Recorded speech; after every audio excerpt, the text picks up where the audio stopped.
Welcome back. As always, this is Goku-san DBZ, and welcome back to Video Game News for November the 30th. Hard to believe it's the end of November and getting ready to start the final month of 2020. Well, let's cross our fingers and hope that on the Apocalypse Bingo isn't a alien invasion in December. But we'll see if that happens or not. With that said, this will be a relatively short video. First up, in non-gaming news, Wonder Woman 84 is going to become available on HBO Max on Christmas Day. Interesting. I guess that's a good Christmas gift for big DC and Wonder Woman fans. Also, quickly mention, I got to see a teaser trailer, of course, for the final upcoming character for Season 3 pass of Soul Calibur 6, and it's great to see a returning character that has not been in the series since, I believe it was Soul Calibur 3 was the last time he appeared in any actual game, though he was known as Assassin in Soul Calibur 2. Still pretty cool and interesting to see. Also, we have some new games available on the eShop. Kind of weird looking game called BFF or Die. Normally $7.99, right now $6.79. Electro Ride $11.99. In celebration of violence $12.99. Bunch of indie games. Root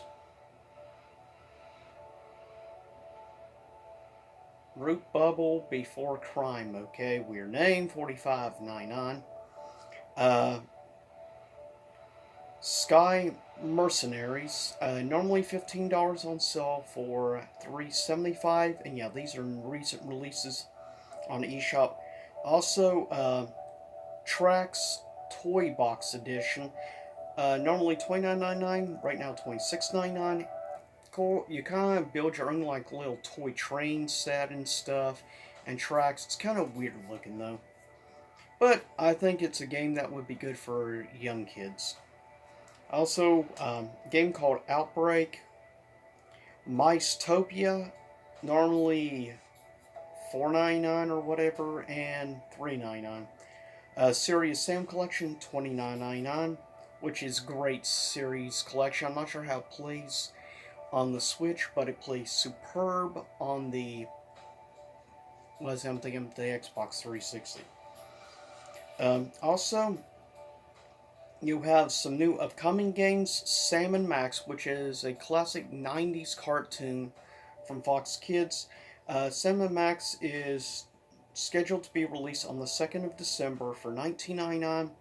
Then we have on the 3rd, Immortals Phoenix Rising, $59.99 for the standard version.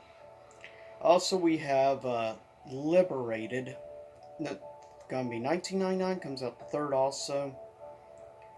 Also, Fault Milestone Two Side Above, weird title, $14.99.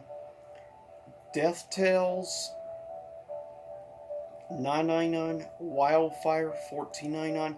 Fitness Boxing 2, $49.99. That comes out on the 4th. Steampunk Tower 2, same date. Monster Sanctuary, coming out the 8th for $19.99. It looks like another sort of like a clone, I guess you could say, of Pokemon, though it looks kind of interesting.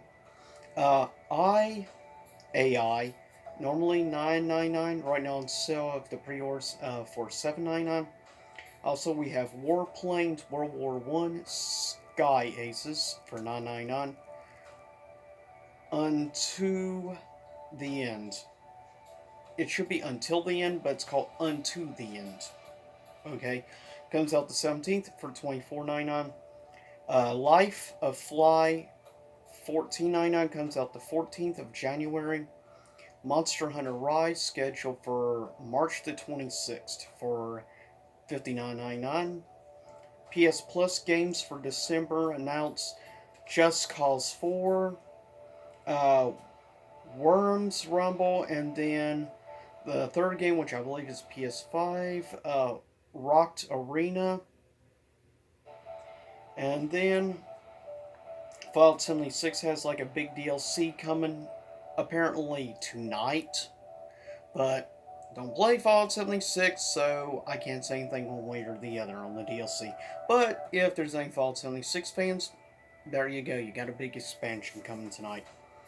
Also, Metacritic scores for Let's Sing for Xbox One.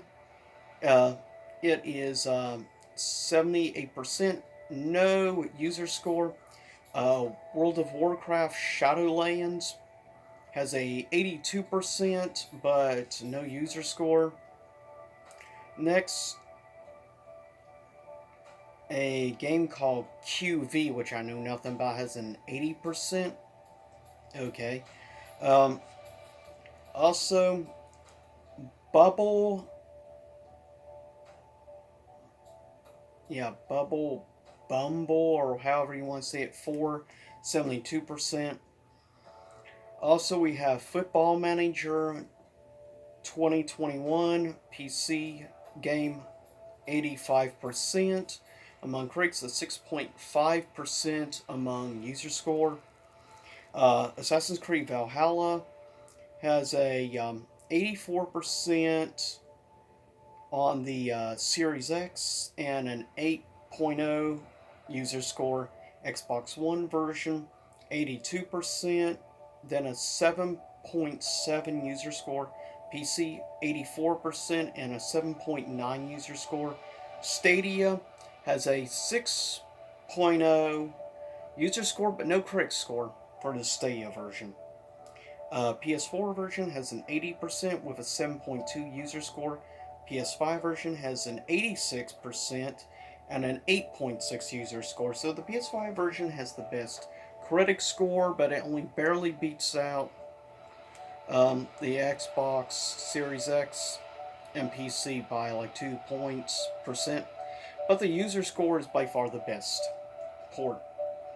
Also, Control is supposedly, according to leaks and stuff, apparently Control game is supposed to be coming to Game Pass soon. So that's going to be interesting for Game Pass users. And I haven't played Control yet, though I do have it. It's just I'm so backlogged on stuff right now, but I do want to eventually get to the game.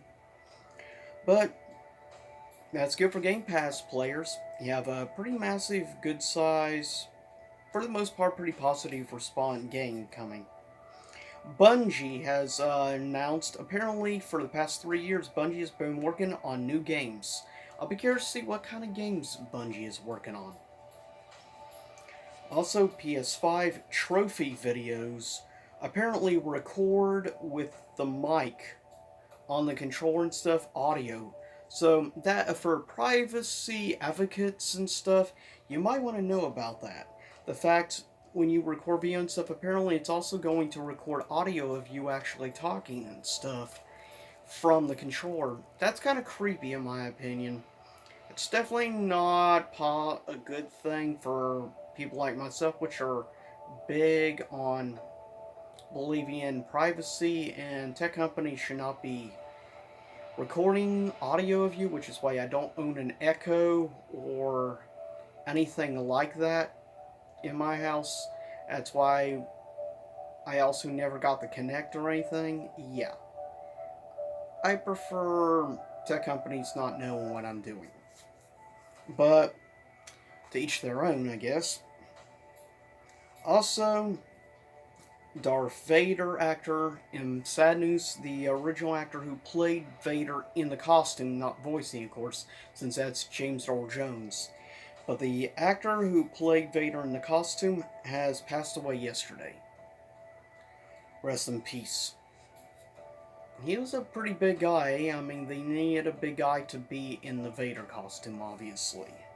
But he did Vader and everything all the way to Rogue One. Also, Pokemon teases a 25th anniversary celebration, apparently. Also, Mortal Kombat 11 new skins have been released last week. Skins of the actors who played them in the movie. So now, not only do you have the Shang Tsung actor, you also have a special skin. The original actor who played Raiden. You also have the movie skin of Sonya Blade and Johnny Cage. And I'll be honest, I like this skin and stuff of Johnny Cage more than the regular Johnny Cage in the game. I'll be honest, I like it a lot. Though the one who, of course, did Raiden and and also Connor McLeod. Not, yeah. You can really tell from his voice doing the game because they actually got the original the original actors to also voice it. So that is pretty cool. But you can tell he's not good health wise from his voice. The others, however, sound just good as ever. Still, it's really cool and a nostalgia trip for me and other people who grew up with the MK movie. Also, if you are curious, you're only getting the 3 skins and it's $5.99. Just a heads up. Also, we have Games with Gold, the Raven Remastered. Good game, by the way. It is going to be available December 1st to December 31st. We have Bleed 2, which will be available from the 16th of December to January the 15th. Saints Row Got Out of Hell, December 1st to December 15th. And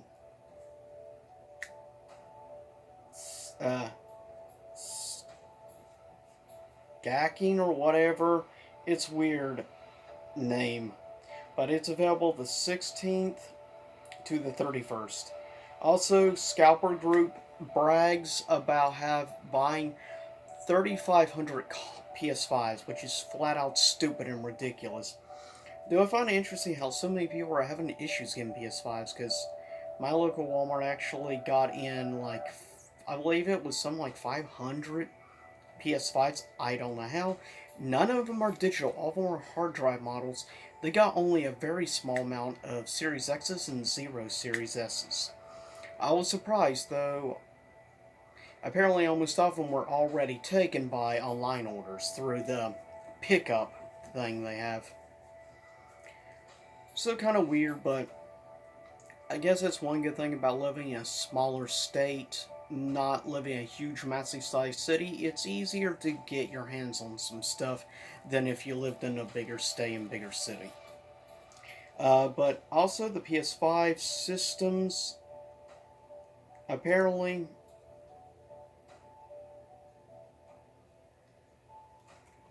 are supposed to be having like also system updates apparently with issues with corruption, issues with the hard drive and data corruption, issues in the PS5 so far besides overheating. So far, there's no been actual legitimate major tech issues with the Series X so far, surprisingly. Now, most of the tech issues on the PS5 side of things has been predominantly the hard drive models, not the digital models. I haven't heard too much, though there might still be data issues with the digital model, which would be bad. The Series S hasn't had any issues to my knowledge at all. But so far, Microsoft seems to be having least amount of issues with this console launch than over the PS5. It seems to be have a lot more tech issues. So, if you are thinking about getting one, you might want to wait several months to a year or so. Do what I do, which is wait 1 to 2 years before getting. That way, there's a good library and there's decent prices on pre-owned games, and all the tech issues are worked out. But I can say once I do get around, I'm probably going to be going with the Series X, just because of backwards compatibility is one of the big things for me personally. But with that said, that's it for video game news. Stay safe, everyone. Have a good and safe, happy holidays. And I'll see y'all soon enough, same YouTube time, same YouTube channel.